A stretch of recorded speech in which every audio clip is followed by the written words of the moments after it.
মাত্র 15 দিনে অটোক্যাড শিখুন। বিশেষ করে যারা নতুন আছেন তারা এই ভিডিওটা দেখবেন। কিভাবে একটা ডোর তৈরি করতে হয়, কিভাবে উইন্ডো তৈরি করতে হয়, 1 ইউনিটের ফ্লোর প্ল্যান কিভাবে তৈরি করবেন, 2 ইউনিটের ফ্লোর প্ল্যান, 4 ইউনিটের ফ্লোর প্ল্যান, গ্রাউন্ড ফ্লোর কিভাবে তৈরি করতে হয় এটা আপনাদের শেখানো হবে। কিভাবে ক্লায়েন্টকে কাভার পেজ দিতে হয়, মানে টপ পেজটা কিভাবে তৈরি করতে হয়, কোম্পানির লোগো কিভাবে অ্যাড করবেন, কোম্পানির নাম কিভাবে অ্যাড করবেন, এই টপ পেজে কিভাবে এটা টেক্সট করতে হয় সেটা শেখানো হবে।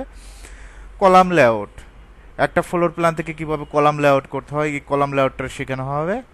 পাইল সেকশন, পাইল কিভাবে তৈরি করতে হয়, পাইলের ক্রস সেকশন কিভাবে তৈরি করতে হয়, পাইলের লং সেকশন কিভাবে তৈরি করতে হয় এটা আপনাদের কোর্সে শেখানো হবে। এখান থেকে আপনি কলাম লেআউটটা প্ল্যান শেখাবো। তারপর আপনি পাইল লেআউট প্ল্যানটা কিভাবে তৈরি করতে হয় এটাও শেখানো হবে। 2 pile cap, 3 pile cap, 8 pile cap কিভাবে ডিজাইন করবেন এগুলো পূর্ণাঙ্গভাবে ক্লাস নেওয়া হবে। Pile cap design, pile schedule, column schedule, একটা কলামে কতগুলো রড কিভাবে প্লেস করবেন, হুক কিভাবে দিবেন, বিস্তারিত এগুলো নিয়ে আলোচনা করব। তারপরে আপনি এখান থেকে গ্রেড বিম শিখতে পারবেন যে কিভাবে গ্রেড বিম তৈরি করতে হয়, সেপটিক ট্যাঙ্ক ডিজাইন কিভাবে করতে হয়, ফ্লোর বিম কিভাবে তৈরি করতে হয়। একটা ফ্লোর প্ল্যান থেকে খুব সহজে কিন্তু ফ্লোর বিম তৈরি করা যায়। স্টেয়ার কিভাবে তৈরি করতে হয়, স্টেয়ার ডিটেলস কিভাবে করতে হয়, এখানে 2 ল্যান্ডিং স্টেয়ারটা শেখানো হবে। তারপর আপনার 3 ল্যান্ডিং স্টেয়ার শেখানো হবে।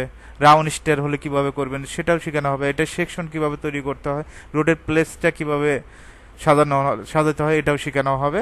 তারপর এখান থেকে আপনি শিখতে পারবেন রুফ ডিটেলস, ছাদের যে রডগুলো কিভাবে আমরা প্লেস করব। এখানে আপনি ফ্লোর বিমের ডিটেলসটা শিখতে পারবেন।